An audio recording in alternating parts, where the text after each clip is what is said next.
সুপ্রিয় দর্শক শ্রোতা, আসসালামু আলাইকুম ওয়া রাহমাতুল্লাহি ওয়া বারাকাতুহু। বার্তা টিভির আজকের এই এপিসোডে আপনাদের সকলকে জানাই ঈদের অগ্রিম শুভেচ্ছা। ঈদ মুবারক। রাসূলুল্লাহ সাল্লাল্লাহু আলাইহি ওয়াসাল্লামের সাহাবীরা অবশ্য এই ঈদের শুভেচ্ছা বিনিময় করতেন যে শব্দ দিয়ে, সেটা হচ্ছে তাকাব্বালাল্লাহু মিন্না ওয়া মিনকুম অথবা তাকাব্বালাল্লাহু মিন্না ওয়া মিনকা। তো আমরা যারা বাংলাদেশি মুসলিম তারাও আমরা ঈদ উদযাপন করব। তো এই ঈদ উদযাপন করার ক্ষেত্রে আমাদের দেশের যে প্রচলিত নিয়ম আছে এবং রাসূলুল্লাহ সাল্লাল্লাহু আলাইহি সাল্লামের জীবন এবং দর্শনের সাথে কতটুকু সামঞ্জস্যপূর্ণ আছে তা আমরা হয়তো অনেকেই জানি না। আসুন আমরা ঈদের দিনের যে করণীয় কাজগুলো রয়েছে সেগুলো সম্পর্কে আমরা আজকের এই অনুষ্ঠানে একটু আলোচনা করার চেষ্টা করি। আমরা সবাই জানি যে ঈদ অর্থ আনন্দ, ঈদ অর্থ খুশি, আর ফিতর শব্দের অর্থ হচ্ছে ভাঙা। মূলত যেহেতু রমজান মাসে আমরা এই রমজান শেষ করে দিয়ে রোজাকে শেষ করে দিয়েছি, ভেঙে দিয়েছি, এই জন্যই মূলত এই শব্দটা যথাযথ হয়েছে। তো আমরা এই এক মাস সিয়াম সাধনা করার পরে যে ঈদ উদযাপন করি, সেই ঈদের দিনের কিছু সুন্নাত আছে। আসুন আমরা সেই সুন্নাতগুলোকে আমরা একটু দেখার চেষ্টা করি। রাসূলুল্লাহ সাল্লাল্লাহু আলাইহি ওয়াসাল্লাম যে সুন্নাতগুলোকে আমাদের জন্য পাথেয় করেছেন। এক নাম্বার হচ্ছে যে আমরা এই দিনে যে কাজগুলো করতে পারি বা আমরা করি, এক নাম্বার হচ্ছে গোসল করা। যেহেতু গোসল করা পবিত্রতা অর্জন করার একটা অন্যতম মাধ্যম। আর গোসল আমাদের দেশে হয়তো পানি অ্যাভেলেবল আছে, হয়তো বা সেই সময় সৌদি আরবে বা এই মক্কার মরুভূমিতে পানির সংকট ছিল। সেই সংকটের কারণে আমরা মনে করতে পারি যে সেইখানে গোসল করাটা অত সহজ ছিল না। এই জন্য রাসূলুল্লাহ সাল্লাল্লাহু আলাইহি ওয়াসাল্লাম হয়তো বা এই গোসল করাটাকে আবশ্যক করেছিলেন। এরপরে আসুন যে দ্বিতীয় নম্বরে যে সুন্নতটা আল্লাহ রাসূল সাল্লাল্লাহু আলাইহি ওয়াসাল্লাম ঈদের দিনে করতে বলেছেন, সেটা হচ্ছে মেসওয়াক করা। শুধু এই মেসওয়াক করাটা যে এই দিনের সুন্নত শুধু তাই নয়, আমাদের নবী সাল্লাল্লাহু আলাইহি ওয়াসাল্লামের জীবনের সর্বশেষ যে কাজটা ছিল সেটা ছিল এই মেসওয়াক করা। তিনি একদম মৃত্যু সন্ধিক্ষণে যখন চলে এসেছিলেন, তখন তার একজন আত্মীয়, বিশেষ করে হযরতে আয়েশা রাদিয়াল্লাহু তাআলা আনহার ভাই আব্দুর রহমান, তিনি সেখানে এসেছিলেন। তার হাতে একটি ছোট্ট মেসওয়াক ছিল। আল্লাহ রাসূল সাল্লাল্লাহু আলাইহি ওয়াসাল্লাম বারবার ওই মেসওয়াকের দিকে তাকাচ্ছিলেন এবং এই অবস্থা দেখে আম্মাজান আয়েশা রাদিয়াল্লাহু তাআলা আনহা বললেন, আপনি কি মেসওয়াক করতে চান? আল্লাহ রাসূল সম্মতি জানালেন। এরপরে আব্দুর রহমানের হাত থেকে মেসওয়াকটা নিয়ে আম্মাজান আয়েশা রাদিয়াল্লাহু তাআলা আনহা নিজে এই মেসওয়াকটাকে চিবিয়ে নরম করে দিলেন। আল্লাহ রাসূল সেটা দিয়ে মেসওয়াক করলেন।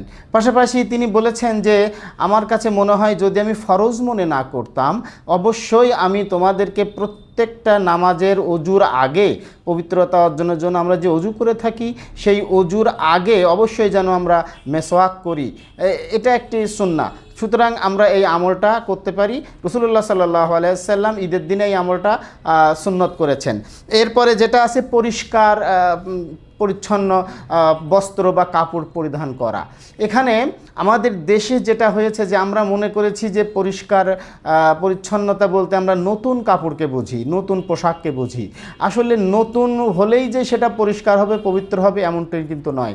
একটি বিষয় আপনারা লক্ষ্য করেছেন যে আমরা যারা নতুন পোশাক, পাঞ্জাবি হোক, শার্ট হোক, কিংবা লুঙ্গি হোক, কিংবা পাজামা, ফুল প্যান্ট যাই পরি না কেন, কিংবা একটা টুপিও হতে পারে, সেটা যদি পবিত্র না হয়, বিশেষ করে আমরা মার্কেট থেকে সেটা কিনে নিয়ে যাওয়ার সাথে সাথে আমরা ওইটা যদি ধৌত না করি, এমনও হতে পারে যে ওইটা আসলে অপবিত্র। যে সময় ফ্যাক্টরিতে তৈরি হয়েছে, কি পরিবেশে তৈরি হয়েছে সেটা কিন্তু আমরা অনেকেই জানি না।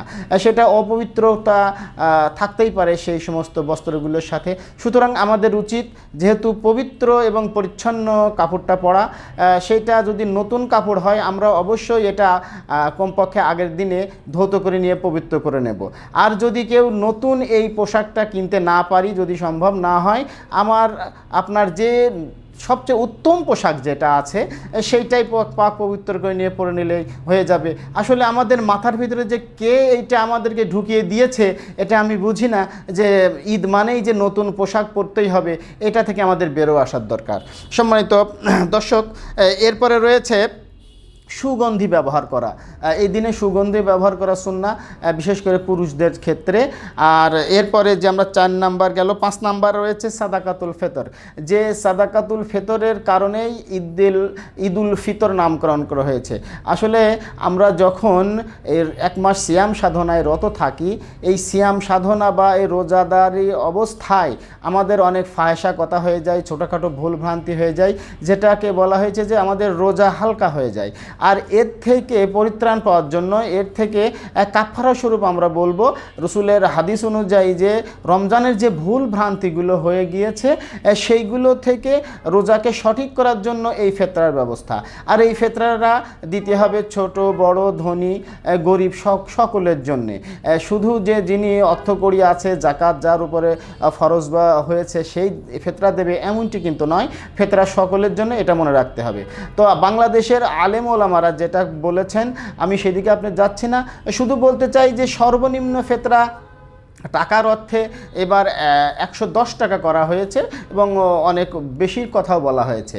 তবে কোনো মুহাদ্দিসগণ বলেছেন যে টাকা দিয়ে নয়, কমপক্ষে 2.5 কেজি খাদ্যদ্রব্য বা চাউল যদি দেওয়া হয় একজনের জন্য, এটা এনাফ হয়ে যাবে।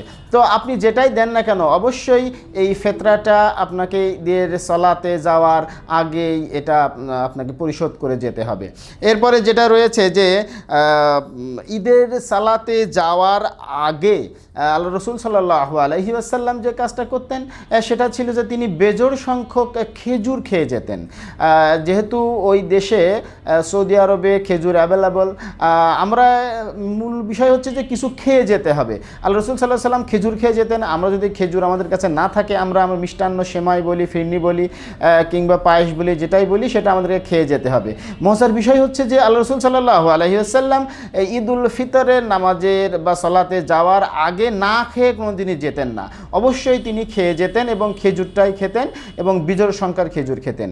পক্ষান্তরে তিনি ঈদুল আজহার যে সালাতের জন্য যখন বের হতেন তিনি কিছুই খেতেন না। তিনি সালাত শেষ করে এসে এরপরে তিনি কোরবানি দেওয়ার পরে সেই কোরবানির পশুর কিছুটা অংশ, গোশতের কিছুটা অংশ নিয়ে তিনি ইফতার করতেন, আমরা বলতে পারি খাওয়া শুরু করতেন। এরপরে আমরা 7 নম্বরে বলতে পারি যে তাকবীর দেওয়া, আল্লাহু আকবার আল্লাহু আকবার, লা ইলাহা ইল্লাল্লাহু আল্লাহু আকবার ওয়ালিল্লাহিল হামদ। এই যে তাকবীরটা, আল্লাহ রাব্বুল আলামিনের প্রশংসা করতে করতে যাওয়া, যেহেতু এটা সুন্নাত, এটা শুরু করতে হবে কখন এই নিয়ে অনেক মতভেদ রয়েছে। কেউ বলেছেন যে শাওয়ালের চাঁদ দেখা যাওয়ার পর থেকেই এটা পড়তে হবে, কেউ বলেছে যে না ঈদগাহে যেতে যেতে পড়তে হবে, কেউ বলেছেন যে বাড়ি থেকে বের হওয়ার সময় এটা পড়তে পড়তে যেতে হবে। মূল বিষয় হচ্ছে তাকবীরটা অবশ্যই আমাদেরকে পড়তে হবে। বিশেষ করে খুতবা যখন চলে সেই সময় কিন্তু বারবার তাকবীরের এই কথাটা চলে আসে, আমরা সেখানে মুখ মেলাবো। এরপরে তাকবীরের পরে রয়েছে যেটা হচ্ছে ঈদগাহে যাওয়া। ঈদগাহে যাওয়া, আর আমাদের দেশে যেহেতু ঈদগাহ নির্দিষ্ট করা আছে, রাসূলুল্লাহ সাল্লাল্লাহু আলাইহি ওয়াসাল্লামের সময়ও মসজিদে নববীর পাশে একটি খোলা জায়গাতে ঈদের জামাত অনুষ্ঠিত হতো। যদি কখনো বৈরী আবহাওয়া বা বৃষ্টিজনিত কারণে সেখানে নামাজ পড়া সম্ভব না হতো, তখন মসজিদে পড়া হতো। তো আমরাও ঈদগাহে যাব, এটা সুন্নাহ। আর ঈদগাহে যাওয়ার ক্ষেত্রে আল্লাহ রাসূল সাল্লাল্লাহু আলাইহি ওয়াসাল্লাম যেটা করতেন সেটা হচ্ছে যে তিনি এক রাস্তা দিয়ে যেতেন এবং অপর রাস্তা দিয়ে ফিরে আসতেন, এটাও একটা সুন্নাত। এই যে এক রাস্তা দিয়ে যাওয়া এবং অপর রাস্তা দিয়ে ফিরে আসা, এর মাধ্যমে আমরা কি দেখতে পারি যে সকলের সাথে দেখা সাক্ষাৎ হওয়ার সম্ভাবনা আছে, খোঁজখবর নেওয়ার সম্ভাবনা আছে। হয়তোবা এই জন্য আল্লাহ রাসূল বলেছেন যে এক রাস্তা দিয়ে যেতে হবে আর এক রাস্তা দিয়ে ফিরে আসতে হবে। এরপরে সম্ভব হলে হেঁটে যাওয়া। কিন্তু আমাদের বর্তমান সিচুয়েশনে আমরা দেখতে পারি আমাদের যারা অর্থকড়ি অনেক বেশি আছে বা যারা নতুন গাড়ি কিনেছেন, তারা হয়তো গাড়ি প্রদর্শন করার জন্য হতে পারে যে তারা এইরকম একটা ভাব নিয়ে গাড়িতে চড়ে একটা ভিন্ন একটা তারা লেবাস ধারণ করে ঈদগাহের দিকে যাত্রা করেন। আসলে এটা ঠিক না, পায়ে হেঁটে যাওয়া এটাই সুন্নাত। তো এছাড়াও আরও কিছু কাজ রয়েছে যেটা ঈদের দিনে আমাদের না করা অবশ্যই দরকার। সেটা হচ্ছে যে অনেক সময় আমরা দেখা যায় যে আমরা কি খাচ্ছি সেটা আমরা সোশ্যাল মিডিয়ায় ছড়িয়ে দিচ্ছি, আমরা কোন পোশাক পরতেছি সেটাই সোশ্যাল মিডিয়ায় ছড়িয়ে দিচ্ছি। আপনার এই খাদ্য, আপনার এই পোশাক দেখে হয়তো কারোর আফসোস হতে পারে, তার মনের ভিতরে অন্যরকম সংশয় হতে পারে, তার মনের ভিতরে একটি বিরূপ ধারণা হতে পারে। সুতরাং এর থেকে আমাদের একটু দূরে থাকা আমার মনে হয় ভালো, আমরা সেদিকে চেষ্টা করব। পক্ষান্তরে আরেকটি বিষয় আমরা দেখি যে এভাবে যদি আমরা বলি যে হারিয়ে গেছে কিছু মুসল্লি হারিয়ে গেছে মসজিদ থেকে। আমাদের মসজিদগুলোতে দেখা যাবে যে রমজান মাসে অনেক মুসল্লি থাকে, কিন্তু রমজানের বাইরে বা রমজানের ঈদের পরে জোহরের নামাজের পর থেকে আর সেই মুসল্লিগুলোকে আর খুঁজে পাওয়া যায় না। তাদেরকে কোথায় খুঁজে পাওয়া যায়? দেখা যাচ্ছে যে হয়তো কোনো মোড়ে কিংবা কোনো একটা ফাঁকা জায়গায় তারা অশ্লীল গান বাজিয়ে বক্স এবং প্যান্ডেল করে তারা তার আনন্দ উপভোগ করছে। আসলে ঈদের দিনে এই জাতীয় আনন্দ উপভোগ করার কোনো সুযোগ নেই। ঈদ এসেছিল, ঈদ আসবে, ঈদ চলে যায়, কিন্তু আমাদের জীবনে আমরা এই ঈদের বা এই রমজানের আমাদের জীবনে কতটুকু আমরা সফলতা অর্জন করতে পারি সেটাই হলো মেন বিষয়। একটি হাদিস আছে, রাসূলুল্লাহ সাল্লাল্লাহু আলাইহি সাল্লাম বলেছেন, যদি কেউ রমজান পাওয়ার পরেও জীবনের গুনাহ খাতাকে মাফ করে নিতে পারলো না, সেই ব্যক্তি ধ্বংস হয়ে যাক। সুতরাং আমরা যেন ধ্বংস না হই, আমরা চেষ্টা করব আমাদের এই প্রত্যেক বছরে আমাদের জীবনে যে সিয়াম সাধনার সুযোগ আসে, আমরা যেন অবশ্যই আল্লাহ রাব্বুল আলামিনের কাছে আমাদের জীবনের গুনাহ খাতাকে মাফ করে নিতে পারি। সকলকে আজকের এই অনুষ্ঠানে এই পর্যন্তই বিদায় নিচ্ছি। আপনারা সবাই ভালো থাকবেন, সুস্থ থাকবেন। আল্লাহ রাব্বুল আলামিন আপনাদের সকলকে হেদায়েত দান করুক এবং এই পবিত্র ঈদুল ফিতর সকলের জীবনে সুখ, সমৃদ্ধি এবং আনন্দ বয়ে নিয়ে আসুক। আবারও বলি, তাকাব্বালাল্লাহু মিন্না ওয়া মিনকুম। আসসালামু আলাইকুম ওয়া রাহমাতুল্লাহি ওয়া বারাকাতুহু।